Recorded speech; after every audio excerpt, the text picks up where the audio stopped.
know you all hate me. 30 seconds, which actually means 2 minutes. We'll see.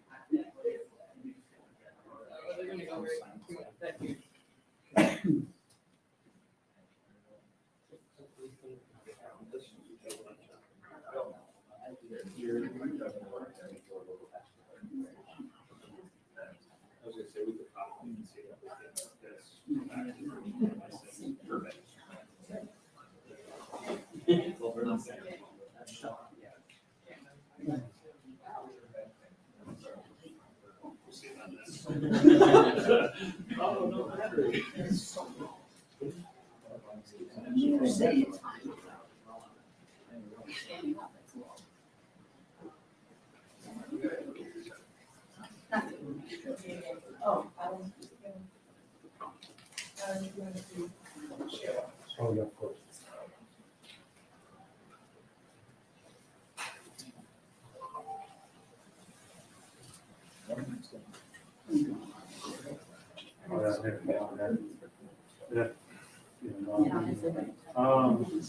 Sometimes. No, you know, you're.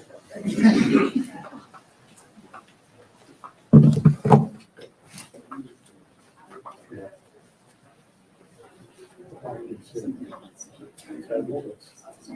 Yeah.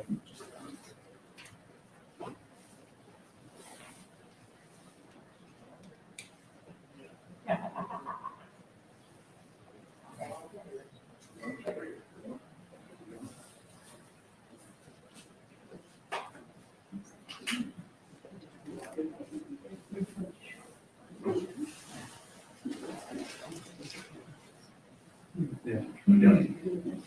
I know, yeah. It's true, yeah.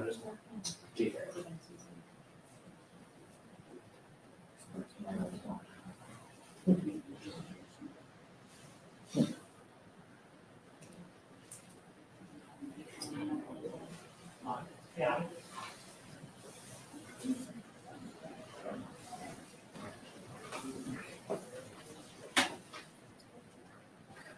Yeah, but I mean. Walking in now. Okay, so state police first. Okay, Commissioner Bray. We're gonna go right in. Okay. Border Patrol first. Okay. There you go. Thanks, everybody.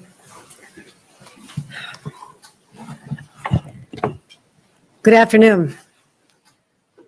I just returned from the scene of a horrific accident that led to a high-level anxiety all the way from Western New York to Albany to Washington. But before I describe the details, I want to be very, very clear to Americans and New Yorkers. At this time, there is no indication of a terrorist attack. Let me repeat that. At this time, there is no indication of a terrorist-involved attack here at the Rainbow Bridge in Western New York. At 11:27 this morning, a car going at a very high rate of speed crashed into a median at Niagara Street, just minutes from here. It's in the city of Niagara Falls, near one of the border crossings into Canada, the Rainbow Bridge. There are 4 border crossings here in Western New York. This is one of the busiest crossings, not just in Western New York, but along the entire US-Canadian border. And it happens on the busiest travel day of the year. So naturally, in a time of heightened alert, everyone sprang into action.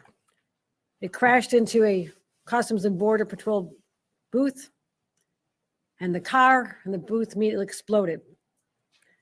Burst into flames.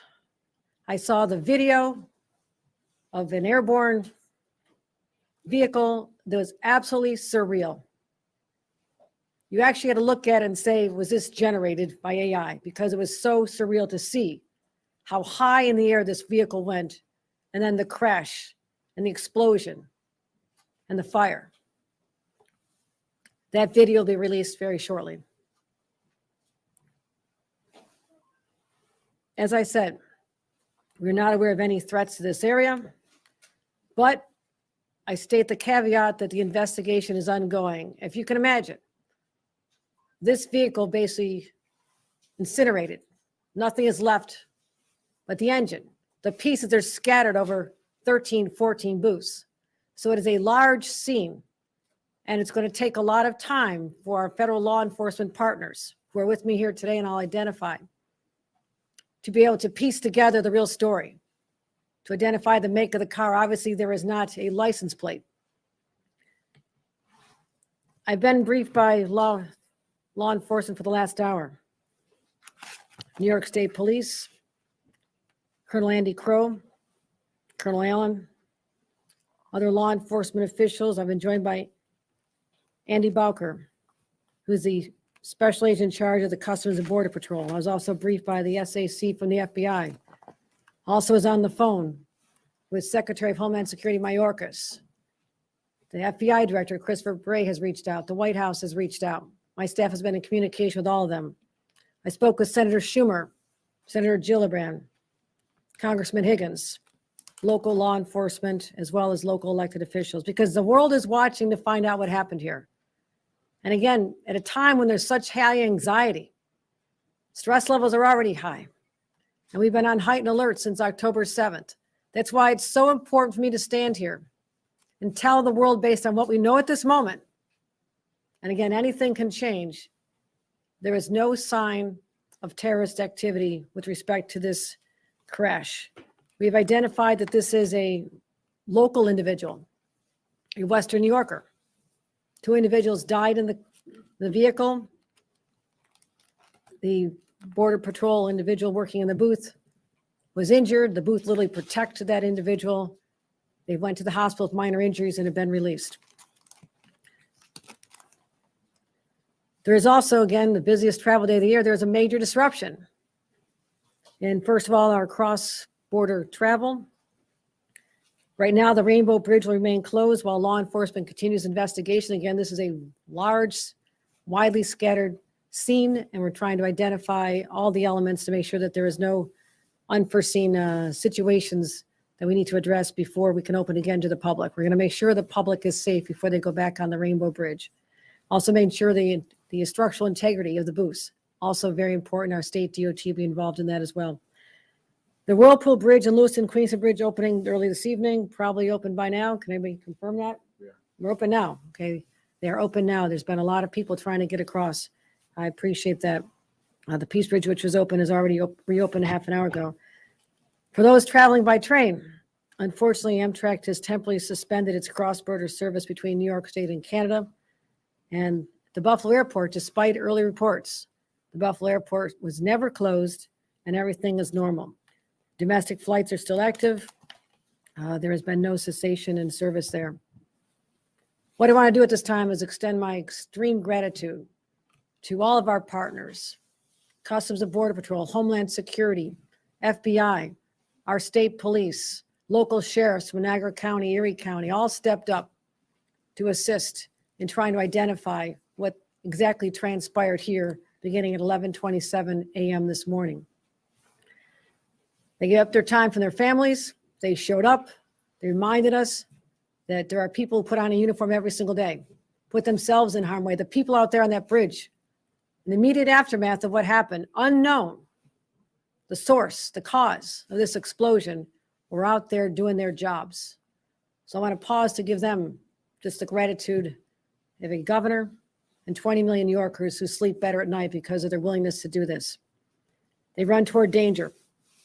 They should be with their families today, but they will not be. This investigation will go on for a number of days, and that's why we will not have any further answers at this time as to the individuals involved, the deceased, any motivation, and there's a lot of unanswered questions. But at this time, we just need to dial down the temperature right now, and that's what I plan to do as governor. Just let everybody know all is well. We're investigating. More information could arise, but based on the preliminary investigation, no sign of terrorist involvement in the horrific explosion that occurred here in Western New York. Any questions? Governor Hochul, can you explain what you're basing that determination on, that there was no terrorist activity here, instead of calling this a horrific accident? That's based on my briefings with experienced law enforcement, with the FBI, Homeland Security, and the Customs and Border Protection. They brought experts. They're still analyzing this, but there's been no indication based on any online threats, anyone taking credit for anything, all the usual areas you look to identify whether or not there's a group involved at this time. You hear me say this at this time a dozen times because it is still unfolding, but I didn't want to leave the public with a lot more anxiety than they need to have at this time. So I just want to be perfectly clear, there is no evidence to show at this time that this was a terrorist activity. There is no evidence at this time that this was a terrorist activity. And that's what I want to make very clear to the public, just to calm everybody down. It's really important because based on what's happening in other parts of the world, everybody is on edge. And this is an international border. And we've always felt the vulnerability there. But this was I won't call it an accident. It's not been determined to be an accident. You don't know whether the driver was intentional in how they drove. We do not know that. All I know is there was a horrific accident. Well, I won't call it an accident. Horrific incident, a crash, an explosion, loss of life. But at this time, no known terrorist connection. Governor, we saw agents canvassing the neighborhood, specifically near the casino and on Niagara Street. Is there a reason why, or sources are telling us this couple may have left the casino and were on their way to Toronto? I can't confirm where the car originated at this time, but there is suspicion that the vehicle may have originated in that vicinity. I'm sorry, can you just clarify of Niagara Falls or where that car may have originated Within the city. of Niagara Falls? Not saying that's a local resident. I'm saying that it's a Western New York resident who was most likely in that vicinity prior to the high rate of speed, extraordinarily high rate of speed that led to the crash into the median that sent the vehicle airborne. And when you see this video, your jaw will drop in disbelief at how this went so high over an 8-foot high fence. It's rather extraordinary. Time for one more? Can you just walk us through the idea, the decision to close all border crossings in Western New York? What went into that? And can you walk us through the sheer magnitude of that kind of decision? I'm going to turn it over to the representative from the Customs and Border Patrol, Special Agent in charge. That would be Aaron Balker. Yep. Would you like to address the decision made to close the border? Thank you, Governor. I think anytime you have an incident like this, you want to take an abundance of precaution to protect not only the staff and personnel, but also the public. So you make a quick decision like that, and then to go back based on the totality of circumstances, working with law enforcement partners to reopen, we are reopened. Can you walk us through the man who was hurt, the agent? Was it a customs agent or was it a border protection? It was a Customs and Border Protection officer. Out of an abundance of precaution, based on some minor injuries, went to the hospital, was treated and released. And what have your conversations with that person been? I'm not going to get into any other further details at this time. A veteran of the force, or how long? Just going to leave it at that. It was an employee. Have you ruled out suicide? I'm sorry? Have you ruled out potential? It's an ongoing investigation, so we're not going to say anything else at this time. Did you say how many people were injured at the scene? Just the one, or was there multiple injuries? From our employees, it was one employee. I think that's something, I think it's something we should be grateful for. When you look at the scale of the scene, of how far the pieces of this vehicle exploded and scattered, the fact that other people in other vehicles, and there's been some damage to other vehicles. I mean, you can imagine the lines were long, many booths. This is not an isolated late night occurrence. This is the busiest travel day of the year at 11:27 in the morning. People are on the road. So it was a very congested area.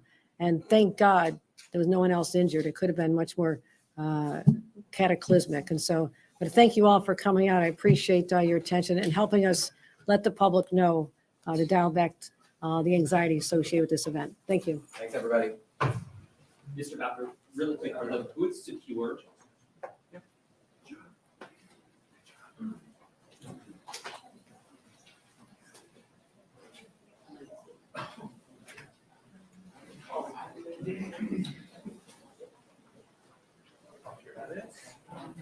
Long shot.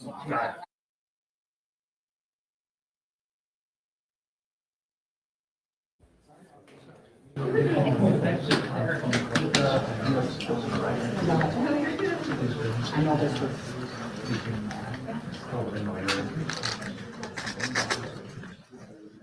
It's hard to do left shots. Yeah. So. Yeah, so hard. I mean, Matt, I called Matt, get a hold of Piper and tell him what's going on. Yeah, what do you? We want to bring outside. Oh, yeah, you could just. You do it more. Never mind. Never mind. 5:30.